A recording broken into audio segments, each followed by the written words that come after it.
Hello friends, good afternoon to all of you and welcome to my YouTube channel ePartCom. Today I'm going to start this video with your new topic that is time of supply. हमने अपनी video में supply discuss कर लिया कि supply क्या है, क्योंकि GST में पहले जो टैक्सेबल इवेंट है वो सप्लाई का ही है कि जब तक सप्लाई नहीं होगी तब तक वो टैक्सेबल इवेंट नहीं होगा. हमने डिस्कस किया था कि टैक्सेबल इवेंट इज सप्लाई.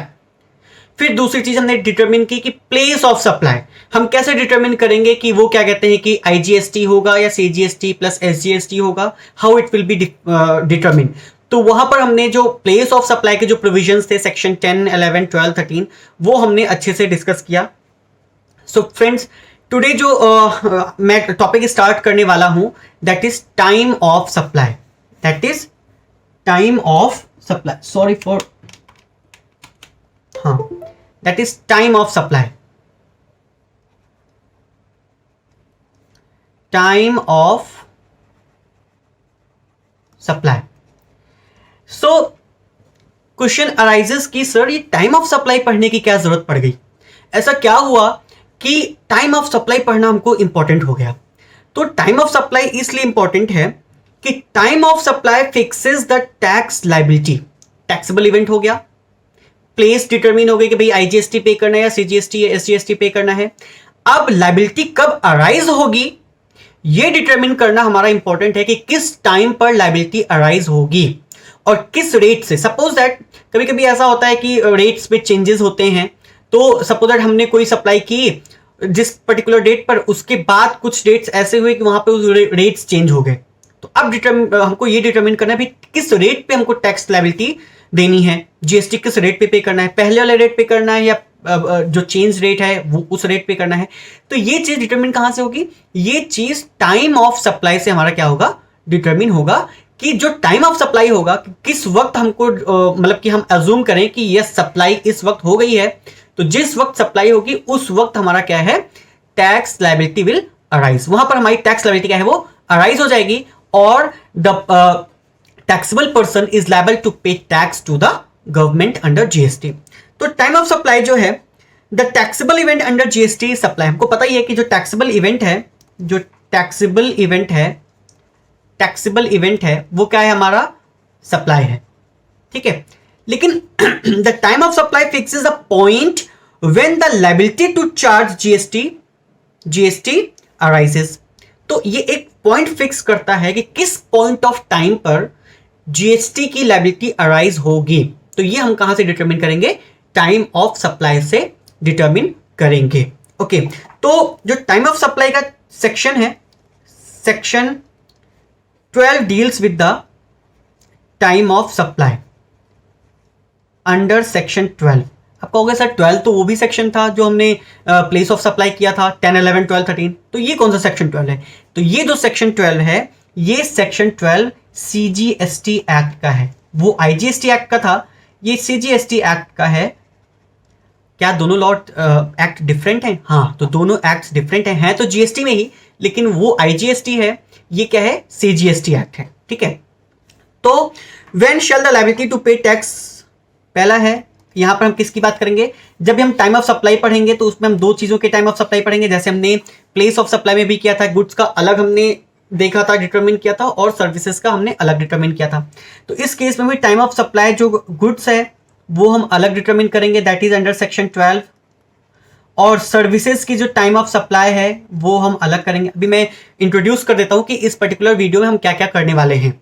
ठीक है, तो गुड्स जो है that is under section, that is given under section 12. हम गुड्स का अलग देखेंगे. गुड्स में भी हमारी चीजें हैं, कुछ चीजें जैसे कि forward charge basis,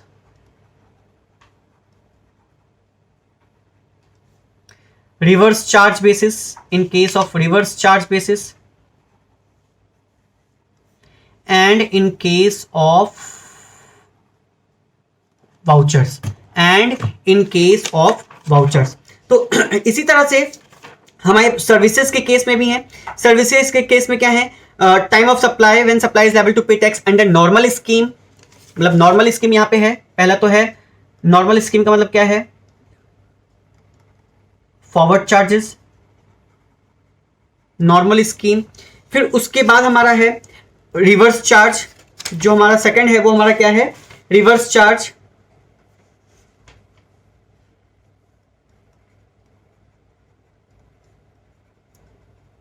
reverse charge basis, reverse charge basis में बताऊंगा कि रिवर्स चार्ज बेसिस होता क्या है। वैसे रिवर्स चार्ज मैकेनिज्म का पूरा अलग से चैप्टर है, लेकिन मैं इसमें भी आप लोगों को समझा दूंगा कि रिवर्स चार्ज होता क्या है। फिर उसके बाद जो है हमारा वाउचर ही आता है। सेम इसमें भी हमारा जो फोर्थ प्रोविजन है वो हमारा क्या है, इन case of vouchers, in case of vouchers. फिर उसके बाद हमारा है रेजिडुअल प्रोविजन। फिर उसके बाद हमारा है time of supply of services by way of interest etcetera. Bye way of interest, जो हम इंटरेस्ट पे करते हैं लेट, सपोज कभी जीएसटी पे करने में लेट हो गया तो उस पर जो हमको इंटरेस्ट पे करना है या कोई और अमाउंट है जो मतलब एडिशंस हो गए, फाइन्स इंटरेस्ट वगैरह, उस पर हमारा टाइम ऑफ सप्लाई क्या होगा। ठीक है, फिर उसके बाद जो है हम चेंज इन रेट्स पढ़ेंगे। अभी फिलहाल हम इतना ही करेंगे इस वीडियो में, या अभी हम सिर्फ इसको सप्लाई ऑफ गुड्स देखेंगे इस पर्टिकुलर वीडियो में। सर्विसेज का हम बाद में भी डिस्कस कर सकते हैं, नेक्स्ट वीडियो में हम सर्विसेज को लेकर चलेंगे। अभी फिलहाल मैंने इंट्रोड्यूस किया हुआ है कि ये चीजें हैं, क्या क्या चीजें हैं फिर से मैं दिखा देता हूं। पहला है फॉरवर्ड चार्ज अंडर गुड्स, फिर reverse charge and in case of vouchers. इसमें भी है नॉर्मल चार्ज का मतलब, नॉर्मल स्कीम का मतलब forward charge, reverse charge, vouchers, residual provision and then by way of interest. तो ये सारी चीजें हमको जो है इनमें इसमें जो है करनी है। फिर उसके बाद जो है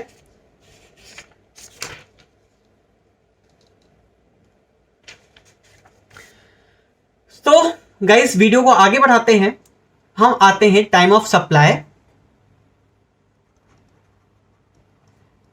time of supply under section 12 in case of goods. In case of goods हम यहां पे सारे गुड्स के प्रोविजन अभी करेंगे।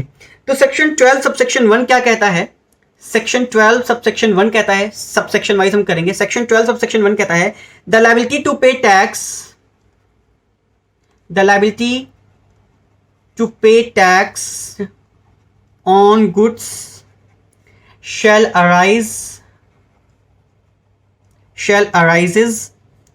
at the time of supply, at the time of supply। इसका कलर मैं चेंज कर लेता हूं, at the, सॉरी कलर नहीं चेंज हुआ है,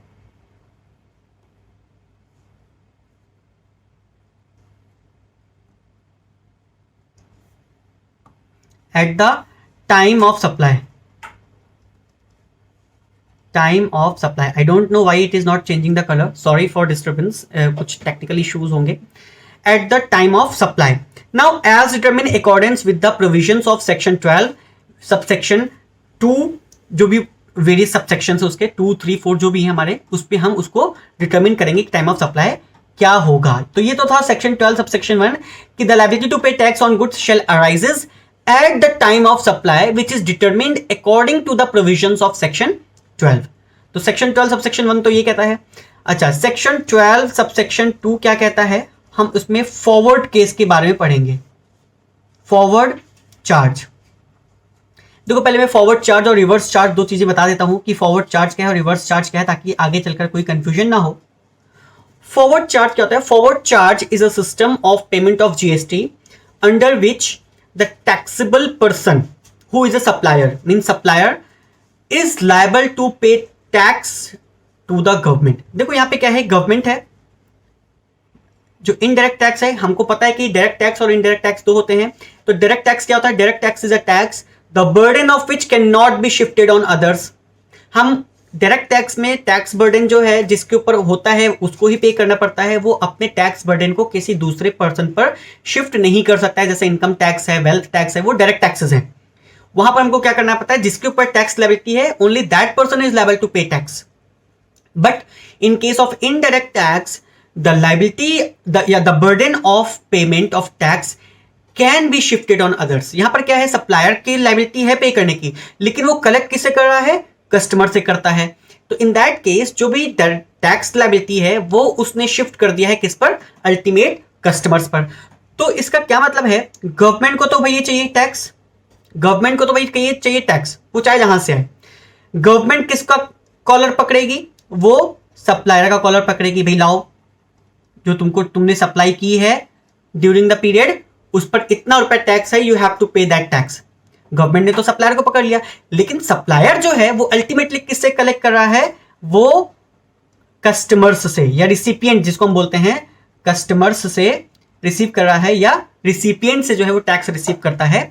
तो this is called forward charge basis. इसका क्या मतलब है? इन दिस केस सप्लायर जो है वो रजिस्टर्ड पर्सन है, और ये जो है रजिस्टर्ड भी हो सकता है, अनरजिस्टर्ड भी हो सकता है, ठीक है।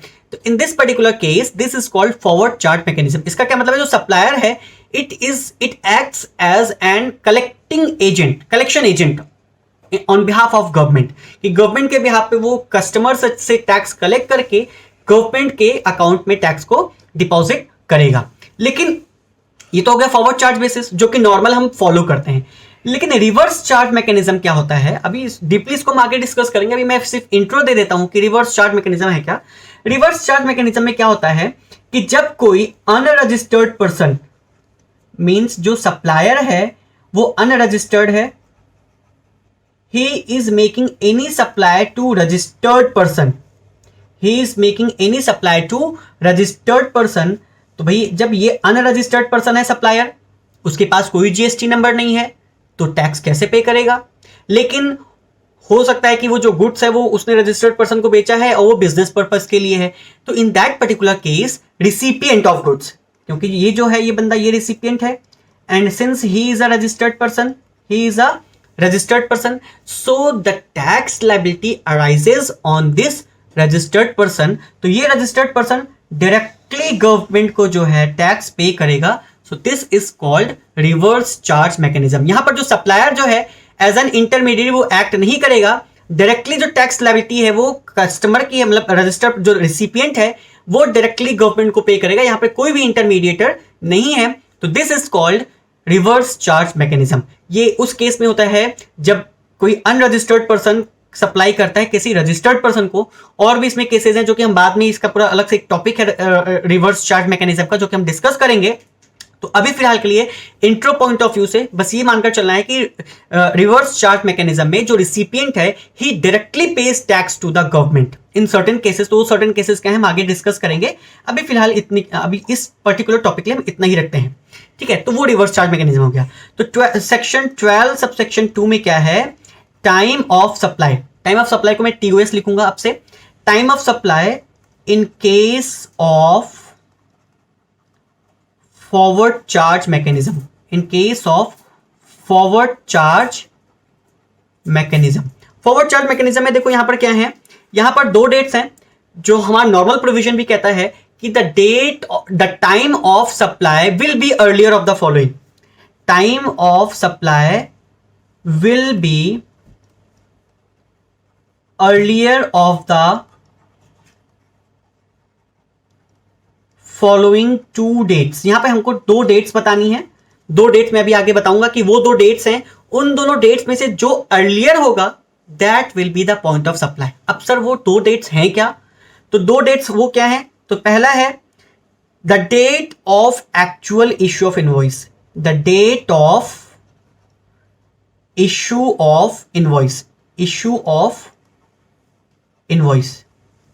और suppose that date of issue of invoice है, हमने इनवॉइस इश्यू कर दिया, लेकिन इन सर्टेन केसेस कभी कभी क्या होता है कि हमने इनवॉइस अभी तक इश्यू नहीं किया होता है, तो उस केस में हम क्या लेंगे? तो ऐसा नहीं कि हमने इनवॉइस इश्यू नहीं किया है तो वहां पर एक टाइम पीरियड है, एक लिमिट दी गई है कि भाई आपको इस टाइम तक इनवॉइस इश्यू कर देना है, जो कि सेक्शन 31 में दिया है। सेक्शन 31 हम अभी बाद में डिस्कस करेंगे। तो इसमें क्या है? The date of issue of invoice और the last date on which the supplier is required to issue, the supplier is required to issue tax invoice, required to issue tax invoice under section 31, under section 31 with respect to that particular supply। तो इसका क्या मतलब है कि date of issue of invoice, अगर अभी तक invoice issue नहीं हुआ है फ्रेंड्स, तो उस केस में हम क्या लेंगे? ऐसा नहीं कि वो कोई डेट लेंगे नहीं, उस केस में the last date on which the supplier is required to issue tax invoice, वो अभी हम डिस्कस करेंगे कि सेक्शन 31 क्या है। तो वो डेट और the date of receipt of payment, the date of receipt of payment, दोनों डेट में से विच एवर इज अर्लियर वो हमारा क्या होगा, टाइम ऑफ सप्लाई होगा। सर ये कुछ समझ नहीं आ रहा है मुझे, थोड़ा सा एग्जांपल देकर के समझाओ। तो ठीक है, मैं एग्जांपल दे रहा हूं। सपोज दैट मिस्टर ए है, उसने मिस्टर बी को, ये मिस्टर ए है, इन्होंने मिस्टर बी को कोई सप्लाई की है, मिस्टर बी को कोई सप्लाई की है, सपोज दैट कोई पर्टिकुलर डेट पे की है, और उसका इनवॉइस उन्होंने 2 ऑफ मई को इशू कर दिया है, 2 ऑफ मई को इशू कर दिया है, लेकिन उसकी जो पेमेंट उसने रिसीव की है that is 10th of May, that is 10th of May. ठीक है, तो अब इधर this date, the date of issue of invoice और the date of receipt of payment, इन दोनों डेट में से whichever is earlier that will be the time of supply. तो in this particular case the time of supply will be 2 of May. Sir ठीक है, ये वाला case तो समझ में आ गया, लेकिन वो जो आप सेक्शन 31 की कुछ बात कर रहे थे उसमें क्या है। तो फ्रेंड्स इसका मतलब ये है कि सपोज दैट उसने अभी तक इनवॉइस इश्यू नहीं किया, ये जो डेट है 2 ऑफ मई, इसने अभी तक इनवॉइस इश्यू नहीं किया है और पेमेंट उसने 10th को रिसीव कर लिया, 10th ऑफ मई को। तो क्या मैं ये लूंगा 10th ऑफ मई लूंगा पेमेंट की date, time of supply? No, पहले मैं देखूंगा कि what will be the last date on which the supplier is required to issue the invoice, the supplier is required to issue the invoice. तो मैं पहले वो डेट को करूंगा कि वो डेट सपोज दैट द जो लास्ट डेट होती है जहां से उसकी रिक्वायरमेंट है कि वो इश्यू कर दे इनवॉइस, तो वो सपोज दैट 8th ऑफ मई है, सपोज दैट, अभी मैं आगे डिस्कस करूंगा सेक्शन 31 को। तो इन दैट पर्टिकुलर केस अभी तक इनवॉइस इश्यू नहीं किया है, लेकिन the last date on which the supplier is required to issue the invoice was 8th of May. तो 8th ऑफ मई और 10th ऑफ मई दोनों को कंपेयर करेंगे, whichever is earlier that will be the time of supply in this particular case. तो sir आप बार बार section 31 कर रहे हो, एक काम करो पहले सेक्शन 31 को डिस्क्राइब ही कर लो, एक्सप्लेन कर लो सेक्शन 31 क्या है। तो ठीक है, सेक्शन 31 हम एक्सप्लेन कर लेते हैं। वैसे बाद में tax issue of tax invoice का जो है पूरा एक अलग से चैप्टर भी है, लेकिन फिर भी मैं यहाँ पे भी सेक्शन 31 थोड़ा सा डिस्कस कर लेता हूँ कि सेक्शन 31 है क्या आखिर। तो under section 31 the last date for issuance of invoice is given, the last date of issue of invoice is given। so तो पहला उसमें केस है सेक्शन 31 में, फिर वही है where the movement of goods is required, जैसे हमने प्लेस ऑफ में किया था, मूवमेंट ऑफ गुड्स रिक्वायर्ड, जहां पे गुड्स में मूवमेंट होता है कि एक जगह से दूसरी जगह हमें मूव करा के उसे ले जाना है। तो in that particular case the invoice should be issued, the invoice should be issued, invoice should be issued before the removal of goods, before the removal of goods। अक्सर हम लोग देखते हैं कि अमेजॉन, हम कभी अमेजॉन से मंगवाते हैं सामान, तो अमेजॉन वाले क्या करते हैं कि जब गुड्स को रिमूव करते हैं अपने गोडाउन से, उससे पहले वो इनवॉइस हमारे नाम का बना देते हैं और उस पर पूरा ट्रैकिंग आ जाता है कि आप उसको ट्रैक कर सकते हैं कि हमारा गुड्स कहां पहुंचा कहां नहीं पहुंचा। तो in that particular case suppose that हमने कोई सामान ऑर्डर किया था 2 ऑफ मई को, हमने अमेजॉन से ऑर्डर किया 2 ऑफ मई को, ठीक है। अच्छा 2 ऑफ मई को हमने ऑर्डर किया है, तो जो इनवॉइस जो इशू होनी चाहिए थी या तो 2 मई को हो जानी चाहिए थी, the invoice should be issued before or at the time of removal of goods. इसका क्या मतलब है, या तो 2 मई को इनवॉइस इशू कर देना था, या सपोज दैट क्योंकि उसमें देता है कि अभी डिस्पैच नहीं हुआ है सामान, अभी रेडी टू डिस्पैच है, और सपोज दैट वो जो रिमूव कर रहा है अपने गोडाउन से वो 4th ऑफ मई को उसने रिमूव किया है, 4th ऑफ मई को उसने रिमूव किया है और हमने उसको सीओडी किया है, हमने अभी उसको पेमेंट नहीं किया है। पहला केस क्या, हमने अभी उसको सीओडी किया है और वो सामान हमको रिसीव होता है 10th ऑफ मई को। तो इन दिस पर्टिकुलर केस 2 मई को उसने क्या किया, ऑर्डर रिसीव किया, बट अभी तक उसने इनवॉइस इशू नहीं किया। Last date of issue of invoice क्या होनी थी, क्योंकि मूवमेंट रिक्वायर्ड है तो ऑन और बिफोर मतलब 2 से लेकर के 4 के बीच में उसको इनवॉइस इशू कर देना चाहिए था, लेकिन अभी तक उसने इनवॉइस नहीं इशू किया है। पेमेंट जो रिसीव हुई वो 10th मई को इशू हुई है और इनवॉइस जो इशू हुई है वो 11th मई को, suppose that for the sake of an example.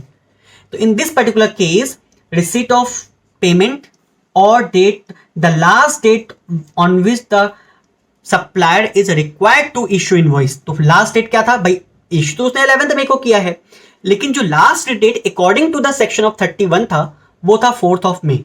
तो 4th मई तक हमने उसको अज्यूम कर लिया है, भाई नहीं किया वो उसकी प्रॉब्लम है, लेकिन हमने अज्यूम किया है अकॉर्डिंग टू द लॉ कि 4th मई तक इनवॉइस इश्यू हो जाना चाहिए था।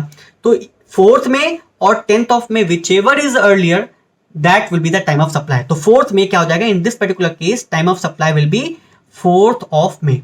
अच्छा, दूसरा एग्जांपल लेते हैं।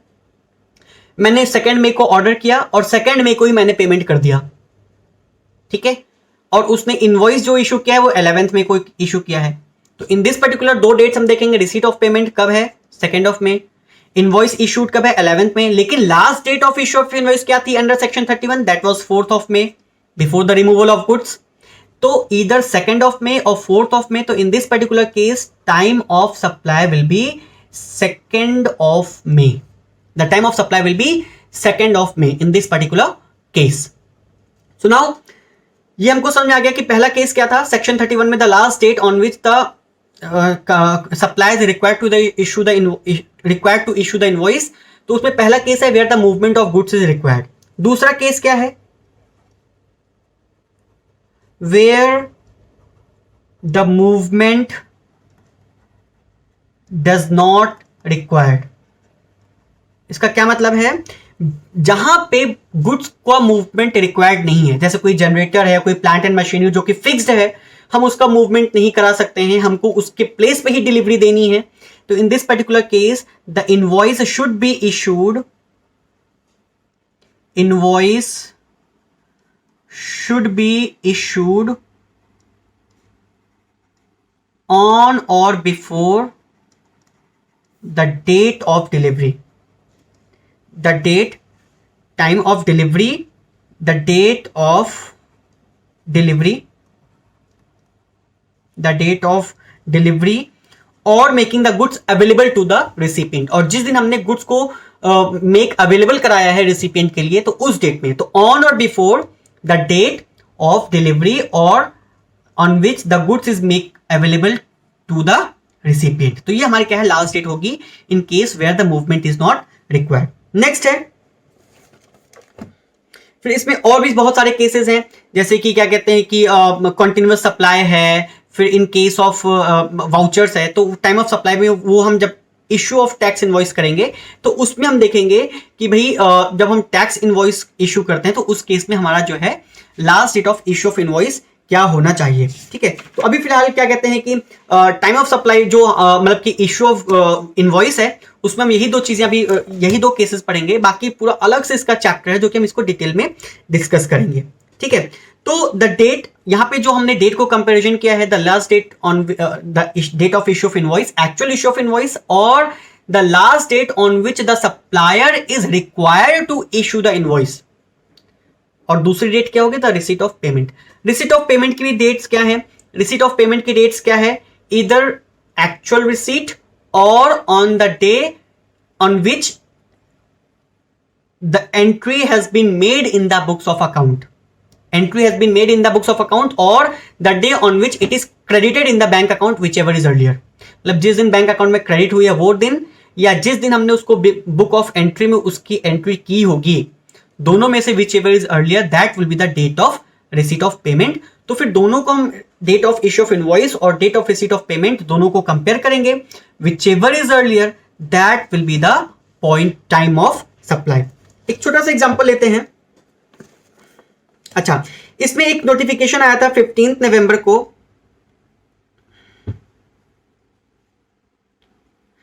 तो इसमें क्या है, on the date of the registered person who did not opt for the composition levy under section 10 shall pay the central tax on the outward supply of goods at the time of supply as per section 12 subsection 2, that is on the date of issue of invoice by the supplier or the last date of on which he is required to issue under section 31 subsection 1 with respect of the supply of goods and not at the time of receipt of advance। इसका क्या मतलब है कि पहले जो है क्या कहते हैं कि एक एक्सेस पेमेंट हुआ करता था, क्या कहते हैं कि time of supply in case of excess payment. ठीक है, पहले इसको डिस्कस कर लेते हैं। Time of supply in case of excess payment. Access payment का केस क्या है भाई? जाहिर सी बात है, मैंने आपको इनवॉइस जो दी है वो 1,000 रुपए की, सपोज दैट मैंने आपको इनवॉइस जो इशू किया है, इनवॉइस वो 1,05,00,000 रुपए की, 1,05,00,000 रुपए की हमने आपको इनवॉइस इशू किया है। ठीक है, अच्छा, या 500 ना लेकर के इसको हम समथिंग ले लेते हैं 684 रुपीज, कुछ ऐसा अजीब सा फिगर लेते हैं। 1,06,84 रुपीज का हमने आपको इनवॉइस इशू किया है, लेकिन आपने जो हमको पेमेंट की है वो की है 1,01,000 की, 1,01,000 की पेमेंट। इसका क्या मतलब है? 684 रुपीज का इनवॉइस था, लेकिन जो पेमेंट मेरे पास आई है 1,01,000 रुपए की आई है। इसका मतलब इसमें कितना रुपए एक्स्ट्रा है? इसको माइनस करते हैं 684, तो 6 and 1 and 3, मतलब 316 रुपीज का हमारा क्या है, ये एक्स्ट्रा पेमेंट है, जिसका अभी इनवॉइस हमने इशू नहीं किया है। क्यों? क्योंकि ये पेमेंट हमको एक्स्ट्रा रिसीव हुई है, जो कि मैंने कहा रख लो, अगले सप्लाई में जो होगा वो हम एडजस्ट कर लेंगे। भाई राउंड फिगर कर लो, अभी 684 रुपए कौन देता है, तो हमसे राउंड फिगर 1,000 रुपए ले लो, बाकी जो बचा वो पैसा है वो अपने पास रख लो, जो हम क्या कहते हैं कि बाद में जब कभी हम नेक्स्ट ट्रांजैक्शन करेंगे तो उसमें हम क्या करेंगे, इसको एडजस्ट कर लेंगे। तो इसका क्या मतलब है, ये हमको क्या है, एक्सेस रिसीव हुआ है। तो यहां पर कह रहे हैं time of supply in case of excess payment where the supplier of taxable goods receives an amount up to ₹1,000। Limit कितने की है? Only up to ₹1,000। Where the supplier of goods received any amount in excess up to ₹1,000 in excess of the amount indicated in the tax invoice। जो tax invoice में हमने amount indicate किया है उससे extra receive हुआ है up to ₹1,000। The time of supply to the extent of such excess amount, such excess amount कितना है? 316 रुपीज जो हमारा सच एक्सेस अमाउंट है, सच एक्सेस अमाउंट है, shall at the option of the said supplier, optional है, at the option of the said supplier be the date of issue of invoice in respect of such excess amount। तो यहां पर क्या है, तो जो payment हमको रिसीव हुई है ये सपोज 10 मई को ही रिसीव हुई है, लेकिन अभी जो ये 316 रुपीज का एक्स्ट्रा हमको 10 मई को रिसीव हुआ है, इसकी इनवॉइस अभी हमने इशू नहीं की है। इसकी इनवॉइस हम अगले महीने या जब भी फ्यूचर में कभी जो डेट आएगी उस दिन इशू करेंगे। तो in this particular case the time of supply can be taken date of invoice, जो फ्यूचर डेट अभी इनवॉइस हम इशू करेंगे, at the option of supplier. यहां पर टाइम ऑफ मतलब कि time of receipt of payment का कोई भी प्रोविजन नहीं है, उसके पास ऑप्शन है कि सिर्फ time of issue of invoice को ही वो मानकर चलेगा टाइम ऑफ सप्लाई। लेकिन ये किस केस में है? सिर्फ और सिर्फ 1,000 रुपीज के केस में है। ये सिर्फ और सिर्फ क्या है? Extra payment which is received in advance up to ₹1,000। तो ये स्पेशल प्रोविजन इसमें इंसर्ट किया गया था कि 1,000 रुपए तक अगर कोई एक्स्ट्रा अमाउंट हमारा रिसीव्ड है तो वहां पर हमारा क्या है, टाइम ऑफ सप्लाई जो होगा in that particular case that be time of issue of invoice, not the date of receipt of payment. तो जिस दिन हमने इनवॉइस इशू करेंगे फ्यूचर में, वो डेट जो होगी that will be the time of supply. अच्छा, फिर एक नोटिफिकेशन आया, as per notification number 66/2017 dated 15th November 2017, the registered person who did not opt for the composition scheme under section 10 shall pay central tax on the outward supply of goods at the time of supply as per section 12 subsection 2 clause A, that is on the date of issue of invoice by the supplier or the last date of on which he is required under section 31 with respect of the supply of goods and not at the time of receipt of advance। इसका क्या मतलब है कि the date of issue of invoice by the supplier or the last date on which he is required, वहां पर वही है, यही केस है कि अप टू ₹1000 तक अगर वो है तो उस एडवांस के केस में जिस दिन उसने एडवांस रिसीव किया है that will not be the time of supply. जिस दिन वो रिक्वायर्ड है इनवॉइस इशू करने का, या जिस दिन उसने इनवॉइस इशू किया है, या जिस दिन ही is required to issue the invoice under section 31, that will be the time of supply in this particular case. तो अब आई होप कि ये दोनों केसेस, एक तो फॉरवर्ड चार्ज का केस था और एक amount received in extra excess up to ₹1000, ये जो दो केसेस थे वो आपको समझ में आ गए होंगे। एक एग्जांपल लेते हैं। R supply certain material to G on 10th नवंबर। आर ने कुछ सर्टेन मटेरियल जी को सप्लाई किया है किस दिन? 10th नवंबर 2018 को। ये जो एग्जांपल है that is given in the Girish Ahuja में एग्जांपल मेंशन्ड है। And raises the invoice on the same date, और सेम डेट पे उसने क्या किया है? इनवॉइस इशू कर दिया है। The payment was received on 25th November. Payment जो है वो 25th नवंबर को रिसीव हुई है। And it was entered in his books of account on the same day, और सेम डे पर उसने उसकी एंट्री कर दी है बुक्स ऑफ अकाउंट में, बुक्स ऑफ अकाउंट में। And credited in his bank account on 27th नवंबर, और 27th नवंबर 2018 को क्या है? वो क्रेडिट हुई है बैंक अकाउंट में। तो सबसे पहले तो हम निकालेंगे date of issue of invoice. तो date of issue of invoice क्या है? 10th नवंबर 2018।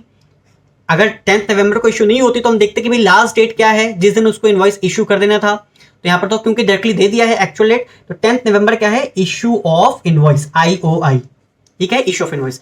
और date of receipt of payment क्या होगी? Either the date of entry in the books of account or the date of credit in the bank account, whichever is earlier, that will be the receipt of payment, date of receipt of payment.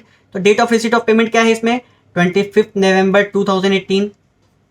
तो अब date of issue of invoice और date of receipt of payment, whichever is earlier, that will be the time of supply. So in this particular case, the time of supply will be what? 10th November 2018. तो ये हमारा क्या है? Time of supply. तो अब I hope कि ये provision आपको अच्छे से समझ में आ गया होगा। तो नेक्स्ट प्रोविजन हम करते हैं इन case of reverse charge mechanism. Time of supply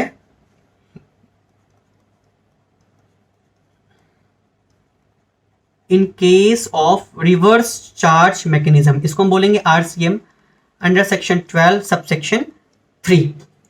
तो time of supply of goods where tax is levied on reverse charge mechanism, and I have explained you कि रिवर्स चार्ज मैकेनिज्म क्या होता है। तो in that case हमको 3 dates देखनी है। पहला तो है the date of receipt of goods, the date of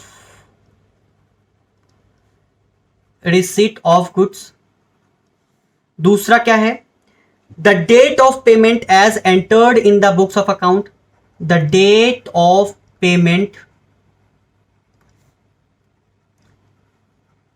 as entered in the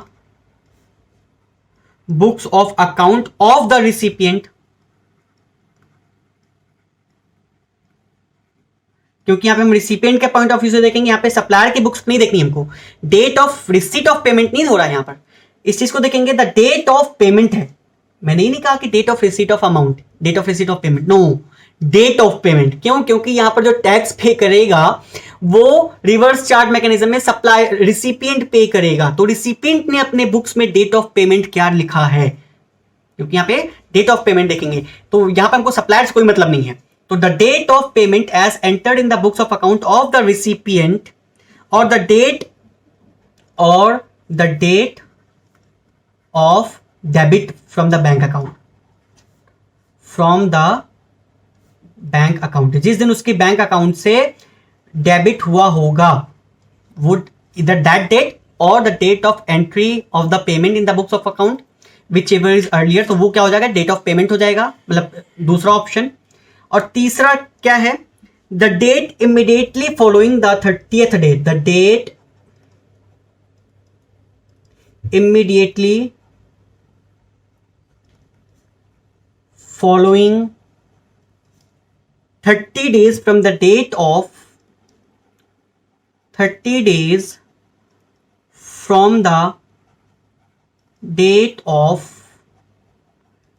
issue of invoice by what ever name called, मतलब इनवॉइस है या इनवॉइस के ल्यू में कोई अदर डॉक्यूमेंट है जो किसी भी नाम से हो, इनवॉइस के नाम से हो, बिल के नाम से हो, कोई भी नाम से हो, लेकिन वो इनवॉइस है जिसमें टैक्स अमाउंट और पूरा टैक्सेबल वैल्यू वगैरह शो हुआ है, ठीक है। इट मीन्स दैट, तो तीनों में से इधर दिस डेट और दिस डेट और this date, whichever is earlier, that will be the time of supply in case of reverse charge mechanism. In case of reverse charge mechanism, एक example लेके समझ, सर मुझे समझ नहीं आया, आप प्लीज एक एग्जांपल लेकर के समझाओ। तो ठीक है, एक एग्जांपल लेते हैं जो कि ग्रीश आहूजा में ही कोटेड है, गिवन है एग्जांपल। तो यहां पर कह रहा है R a registered person supplied certain goods, sorry R जो है वो कोई अनरजिस्टर्ड पर्सन है, उसने सर्टेन गुड्स जो है वो जी को सप्लाई किया है जो कि रजिस्टर्ड पर्सन है, ठीक है। ऑल्सो अ रजिस्टर्ड पर्सन, या दोनों ही रजिस्टर्ड पर्सन है, या आर जो है वो अनरजिस्टर्ड पर्सन है, जी जो है वो रजिस्टर्ड पर्सन है। The tax in respect of aforesaid goods is liable to be paid on reverse charge basis. तो यहां पे जो टैक्स पे हो रहा है वो रिवर्स चार्ज मैकेनिज्म पर पे हो रहा है। तो date of receipt of goods, जो date of receipt of goods है दिया है, डेट ऑफ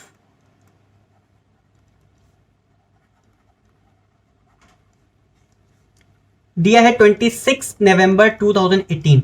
इस डेट को क्या है, हमने गुड्स रिसीव किया, हमने मतलब जो रिसिपिएंट है, रिसिपिएंट ने गुड्स रिसीव किया है, मतलब G is the recipient here.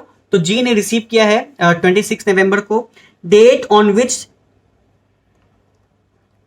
The payment is made and entered in the books of account, date on which payment is made, G ने पेमेंट किया होगा आर को, तो जिस दिन पेमेंट किया है और उसी दिन उसने बुक्स ऑफ अकाउंट में एंट्री की है, वो डेट क्या है, 22 दिसंबर 2018। नेक्स्ट है date when the payment is debited, date भाई हो सकता है उसने चेक इशू किया हो, चेक इशू होने में 2-3 दिन लग जाता है, उसने एंट्री तो 22 को ही कर दी, लेकिन date when the payment is debited, payment is debited वो क्या है 24 दिसंबर, 2 दिन का टाइम लग गया, ठीक है। Date of issue of invoice, date of issue of invoice, जो उसने इनवॉइस इशू की है वो कब की है, 20 नवंबर को की है। सारी डेट्स को प्लीज अच्छे से देखते रहना, 2018 को डेट। अच्छा, अब यहां पर हमको देखना है कि टाइम ऑफ सप्लाई क्या होगा। तो सर प्लीज आप एक बार प्रोविजन दिखा दें हमें। तो ठीक है, मैं प्रोविजन भी दिखा देता हूं और फिर न्यूमेरिकल को सॉल्व करेंगे। पहला क्या है, पहला प्रोविजन है the date of receipt of goods. तो date of receipt of goods क्या है, डेट ऑफ रिसिट, यहां पर डेट ऑफ रिसिट, इसको फिर से क्लियरली लिखते हैं, date of receipt of goods क्या है 26 नवंबर। सर ठीक है, पहली डेट तो हमने डिटरमिन कर ली। दूसरी डेट क्या है, द डेट, इसको क्लियरली थोड़ा सा शो करते हैं, सॉरी, हाँ, the date of payment as entered in the books of account of the recipient or the date of debited from the bank account whichever is earlier.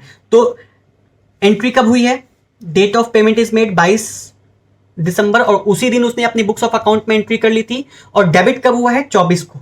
तो ये जो दूसरी डेट हमने डिटरमिन की वो क्या हो जाएगी, डेट ऑफ पेमेंट क्या हो जाएगी, डेट ऑफ पेमेंट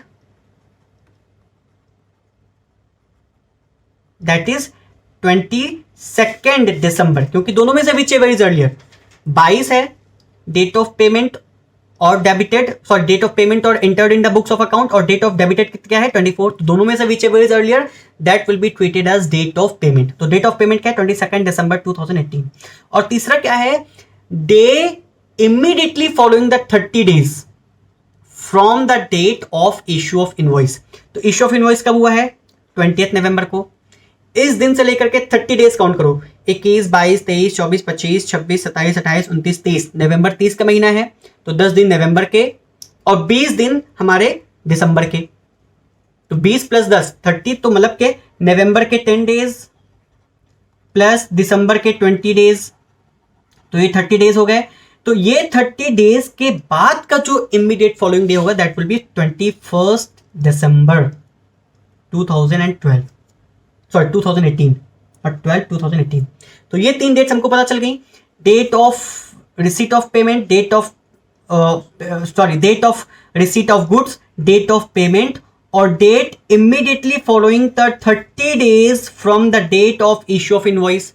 इन तीनों में से विच एवर इज अर्लियर, तो इधर 26, 22 और 21 दिसंबर, विच एवर इज अर्लियर। तो यहाँ पे क्या डेट है, तो time of supply will B 26 नवंबर 2018।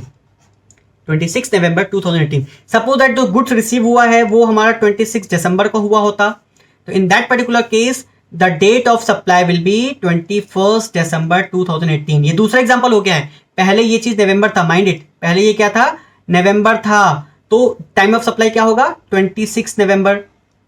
लेकिन अगर इसको मान लो जो गुड्स रिसीव हुआ है 26 दिसंबर को हुआ है, तो इधर 26, 22 और 21 विच एवर इज अर्लियर, तो in that particular case 21 December will be the time of supply. So in this particular case, in case of reverse charge mechanism, you have to find out 3 dates. कौन से date हैं, the date of receipt of goods, the date of payment, तो date of payment क्या होगी, either date of payment or entry in the books of account or when it is debited from the bank account, whichever is earlier, that will be the date of payment. और तीसरा क्या है, the day immediately following the 30 days from the date of issue of invoice, that will be the third date. तो इन तीनों में से whichever is earlier, that will be the time of supply in case of reverse charge mechanism. Hope कि ये example भी आपको अच्छे से समझ में आया होगा। फिर क्या है, नेक्स्ट केस है 4th subsection 4, time of supply in case of voucher. Sir ये वाउचर्स क्या होते हैं, आजकल तो वाउचर का ही ज़माना है। आप शॉपिंग करिए, हम आपको वाउचर देंगे, गूगल पे पेमेंट करो, वाउचर्स मिलते हैं, कूपन्स मिलते हैं, जिसको हमें रिडीम करना होता है, स्क्रैच करके रिडीम करते हैं। उसने कहा कि भाई आप ये वाउचर जो है आपको मिला है, आप इससे 10,000 तक की शॉपिंग पे आपको 1,000 जो है वो ऑफ हो जाएगा, तो वो वाउचर्स होते हैं।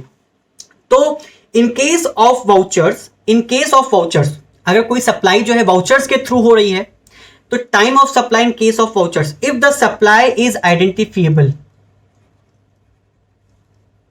सर ये आइडेंटिफिएबल क्या होता है, सबर करो बता रहे हैं। If the supply is identifiable at the point eight which voucher is issued, at the time eight विच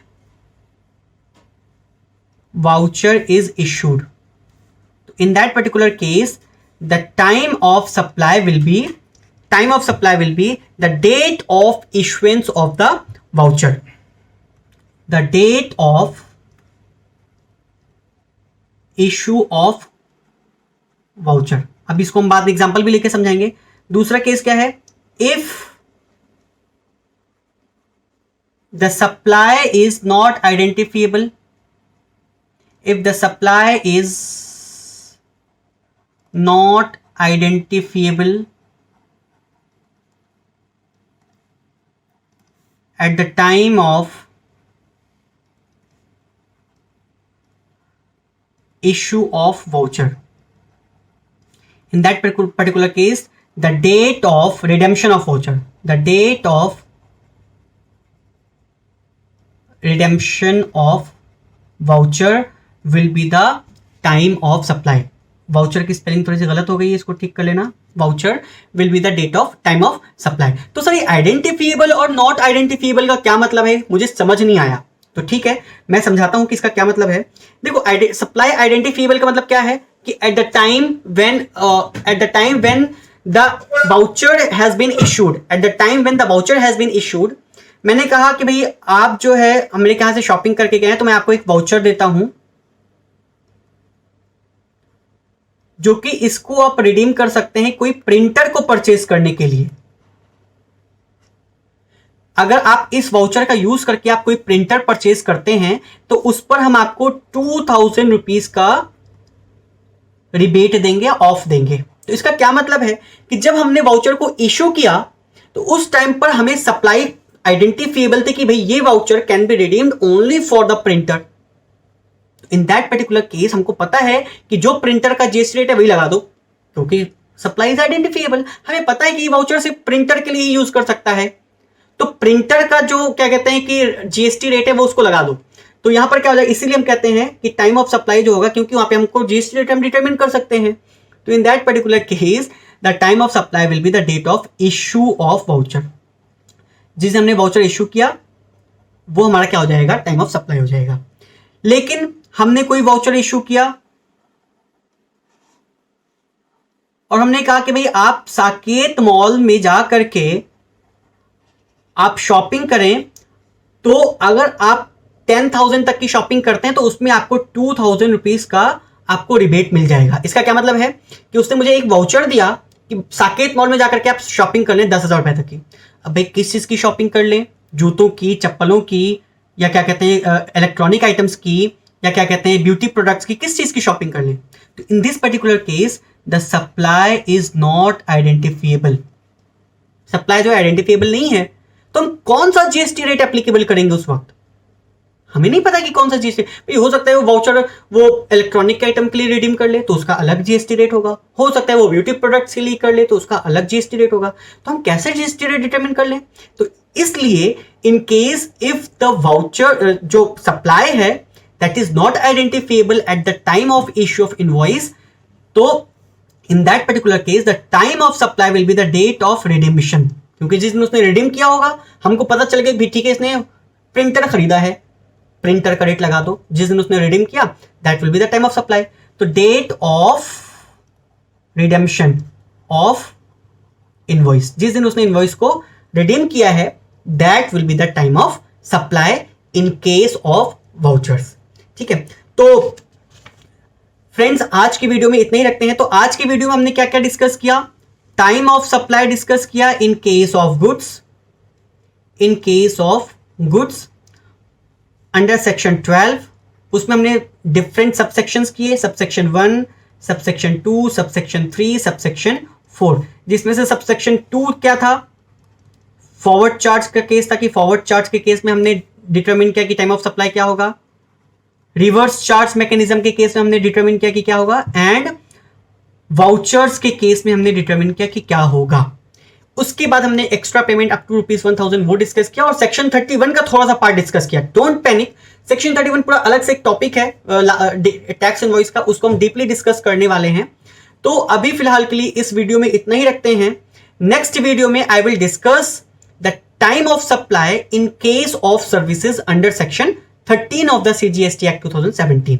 तो गाइज अगर आपको मेरी वीडियो पसंद आई हो और थोड़ी बहुत भी इंफॉर्मेटिव लगी हो तो please like, share and subscribe my channel and don't forget to press the bell icon for future notifications। इस तरह की वीडियोस और भी हैं जो आती रहेंगी आपके पास। Thank you and have a good day.